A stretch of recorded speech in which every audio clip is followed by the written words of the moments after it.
ഞങ്ങൾ ചെടി നട്ടതിൽ ഞങ്ങൾക്ക് ഏറ്റവും ഇഷ്ടപ്പെട്ടൊരു സെക്ഷനായിരുന്നു കേട്ടോ നമ്മുടെ വീടിൻ്റെ ഫ്രണ്ടിലെ കലാത്തിയ നട്ടത്. ഇപ്പോൾ ഏകദേശം ഒരു 2 മാസം കഴിഞ്ഞു കേട്ടോ ചെടിയെല്ലാം നട്ടിട്ട്. ഇപ്പോൾ ചെടി നല്ല അടിപൊളിയായിട്ട് വളർന്നു വരുന്നുണ്ട് കേട്ടോ. നിങ്ങൾക്ക് കണ്ടാൽ അറിയാലോ. ചെടി നട്ട സമയത്ത് വലിയ മഴയൊന്നും ഇല്ലായിരുന്നു.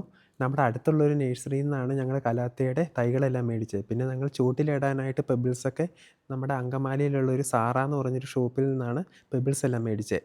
അന്ന് ഞങ്ങൾ മേടിച്ച സമയത്ത് കലാത്തിക്ക് ഒരു തൈക്ക് 100 രൂപയും പിന്നെ പെബിൾസിന് കിലോയ്ക്ക് 6 രൂപ 50 പൈസയാണ് ആയത്. മെയിൻറ്റെയിൻ ചെയ്യാനായിട്ട് ഭയങ്കര എളുപ്പമുള്ളൊരു ചെടിയാട്ടോ കലാത്തിയ. കാരണം എന്താണെന്ന് വെച്ചാൽ ഞങ്ങൾ വലിയ കാര്യമായിട്ട് കെയറൊന്നും ഇതുവരെ കൊടുത്തിട്ടൊന്നുമില്ല. പഴയ ഇലകൾ കുറച്ച് കഴിയുമ്പോൾ ഒരു മഞ്ഞ കളറാവും കേട്ടോ. അപ്പം ഞങ്ങൾ ജസ്റ്റ് കട്ട് ചെയ്ത് കളയും. അല്ലാതെ ഞങ്ങൾ വലിയ കാര്യമായിട്ട് പണിയൊന്നും ഞങ്ങൾ ചെയ്യാറൊന്നുമില്ല കേട്ടോ. വെയിലുള്ള സമയങ്ങളിൽ നമ്മൾ ഇടയ്ക്ക് നനച്ച് കൊടുക്കാറുണ്ട്. അല്ലാതെ ഞങ്ങൾ ചോട്ടിൽ ഇടയ്ക്ക് ചാണകവെള്ളം ഒഴിച്ചു കൊടുക്കാറുണ്ട് വളമായിട്ട്. അല്ലാതെ ഞങ്ങൾ വേറെ കാര്യമായിട്ട് പണിയൊന്നും ചെയ്യാറൊന്നുമില്ല കേട്ടോ. ചെടിയുടെ ചുവട്ടിൽ പബിൾസും കൂടെ ഇട്ടപ്പോൾ നല്ല അടിപൊളി ആയായിരുന്നല്ലോ. നമ്മുടെ വീട്ടിലെ പൂച്ചക്കുട്ടന്മാരെന്നാ ചെയ്യുന്നത്, ഇവന്മാർ ഇതിൻ്റെ മണ്ടക്കോട്ടാണ് ഇവന്മാരുടെ നടപ്പും കളികളെല്ലാം. അപ്പോൾ ഇടയ്ക്കിടയ്ക്ക് ഓരോ കല്ലെല്ലാം താഴത്തോട്ട് വീഴും. പിന്നെ നമ്മൾ ഇടയ്ക്ക് നോക്കുമ്പോൾ താഴെ കിടക്കുന്ന കല്ലെല്ലാം എടുത്ത് മുകളിൽ വെക്കും. പിന്നെ നോക്കുമ്പോൾ പിന്നെ താഴെ കിടക്കുന്നു. ഇതാണ് സ്ഥിരം പരിപാടി.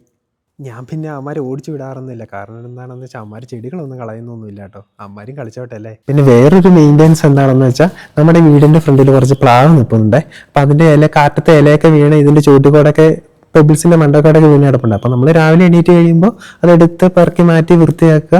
അല്ലാതെ വേറെ കാര്യമായിട്ട് ഒരു പണി ഞങ്ങൾ രണ്ടുപേരും കലാത്തിക്ക് വേണ്ടി ഞങ്ങൾ ചെയ്യാറില്ല കേട്ടോ. എന്താണേലും ചെടി നല്ല അടിപൊളിയായിട്ട് വളർന്നു വരുന്നുണ്ട്. പുതിയ ഇലകൾ വരുന്നുണ്ട്, പുതിയ ഷൂട്ട് വരുന്നുണ്ട്. മൊത്തത്തിൽ നല്ലൊരു പച്ചപ്പായിട്ടുണ്ട് കേട്ടോ. കാണുമ്പോൾ തന്നെ നമുക്ക് നല്ലൊരു സന്തോഷം കിട്ടുന്നുണ്ട്. അപ്പോൾ ഇത്ര ഉള്ളൂ കേട്ടോ ഞങ്ങളുടെ കലാത്തിയുടെ വിശേഷങ്ങൾ. അടുത്ത വീഡിയോയിൽ പുതിയ ചെടിയുടെ വിശേഷമായിട്ട് വരാവേ. അയ്യോ, ഒരു കാര്യം മറന്നുപോയേ. ആദ്യമായിട്ടാട്ടോ ഞാനിങ്ങനെ വീഡിയോയ്ക്ക് വോയിസ് ഒക്കെ ചെയ്യുന്നത്. അപ്പോൾ എന്തെങ്കിലും പ്രശ്നങ്ങളൊക്കെ ഉണ്ടെങ്കിൽ നമുക്ക് അടുത്ത വീഡിയോയിൽ സെറ്റാക്കാം കേട്ടോ.